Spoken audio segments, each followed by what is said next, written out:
So I think in each of those circumstances, we want to make sure that the students ask the questions in advance of what would be the expectations of them in that work environment. And so, we want to make sure that part of the orientation is having those conversations with them, and also actually prepping the mentors, the potential sites where they're going to be, to have those conversations with students up front. So in many cases, they'll actually speak to us ahead of time and explain that there's certain things students are going to be able to be a part of, and other ones they can't. And with the students go in understanding those things, and then there's one of the work-based learning plan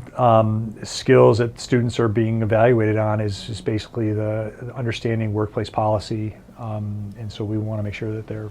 sensitive to that. They're sensitive to it in terms of understanding what's appropriate. They're understanding about it in terms of how they should be representing themselves from an appropriate dress, and then also just in terms of the type of culture and language that they should be making sure are appropriate with.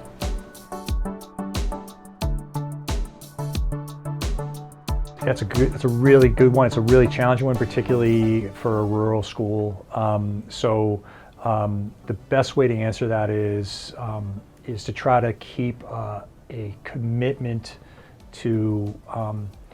providing these opportunities for all students. And if we're going to do that, we need to be willing to walk our talk for how we ensure that students who don't have access to transportation in their own car,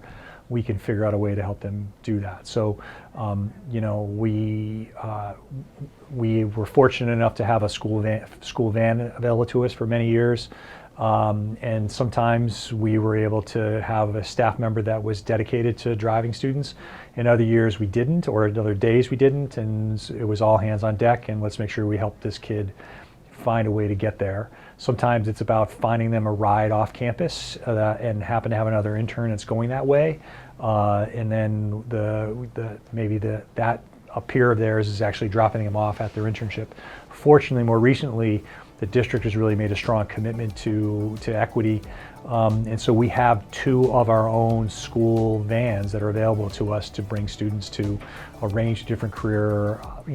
opportunities and events that are happening off campus.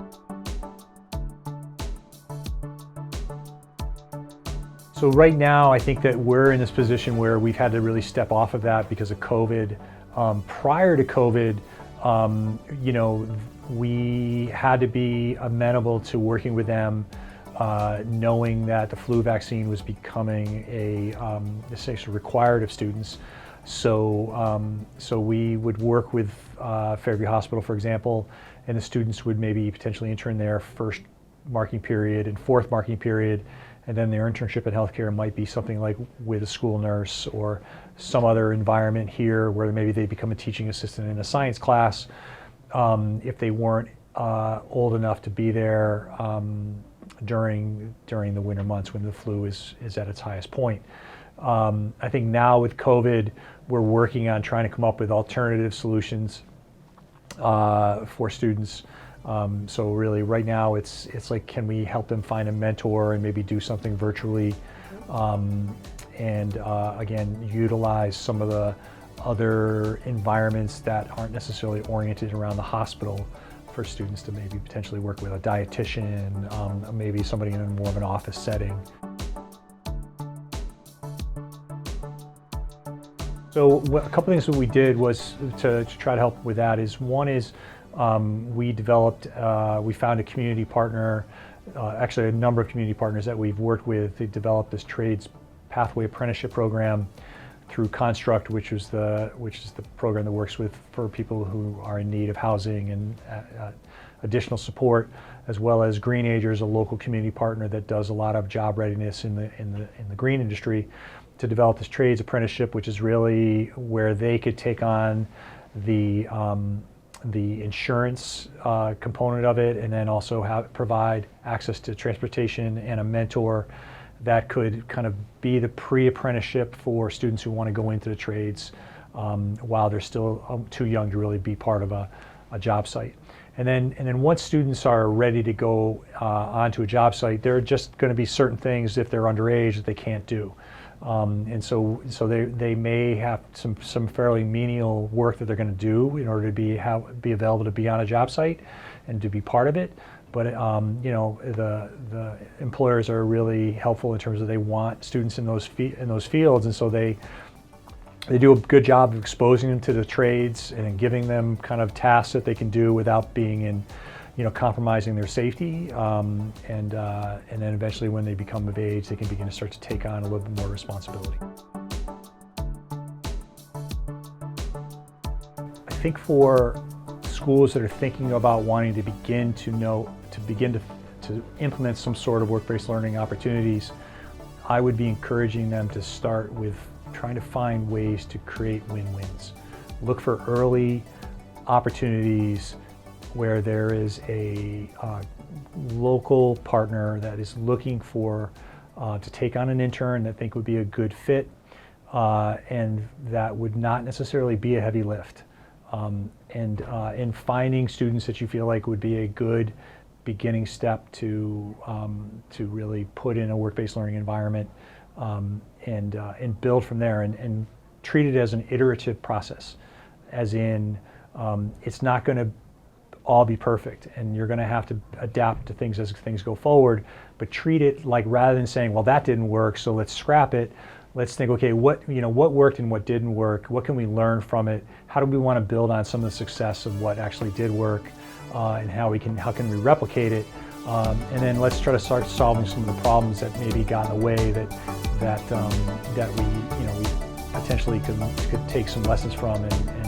be better the next time around, which is really exactly what we would want students to do with a learner mindset.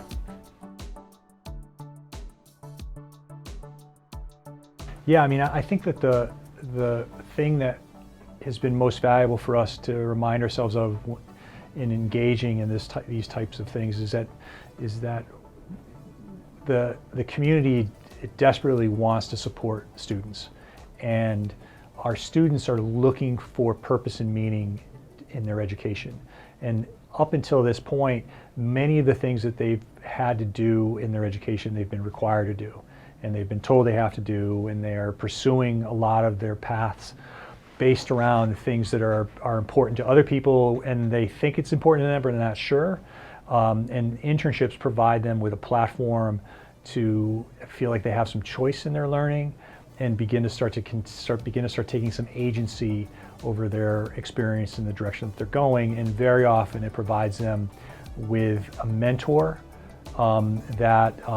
really has an impact on them personally, and also they can begin to start to have a future orientation that gives context to what they think they might want to do next. When you think of academic excellence, I think people immediately think of assessments and test scores and outcomes, especially college outcomes. I know here at Lennox that the belief system for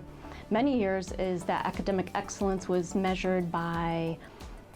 where our students were accepted to college. The curriculum, course offerings, everything we did was really aimed at that goal. The reality is that traditional 2- or 4-year colleges isn't necessarily the perfect fit for every student. I remember several years ago I was talking with a parent, and their kids had attended here and since graduated, and he made this interesting analogy that I hadn't forgotten. He compared the high school to an auto assembly line, and he said that Lennox was only producing one kind of car, and that while we were really good at that, it was still only one model. And I haven't forgotten it because it made a lot of sense that while we focused on one path for our students, the fact is there are many paths, and that we needed to start to expose students to all of the possible options, and college is just one of them. And with that, we needed to not only change that priority of the way we do business, but also look at all of our students, whether college-bound or not, and teach them a skill set that would support them in being successful wherever their path took them after high school. Ultimately, we decided that career readiness had to be a priority, and within that priority, we felt it was twofold, two pieces to that. The first piece was that we wanted all students to learn essential life skills or soft skills. We wanted them to build a skill set that would serve them as students in any capacity, in any environment, a job, at college, it didn't matter. These were skills that were fully transferable in any context and would support student success in their adulthood. So we decided to start in the school. That seemed like the easiest and what made the most sense.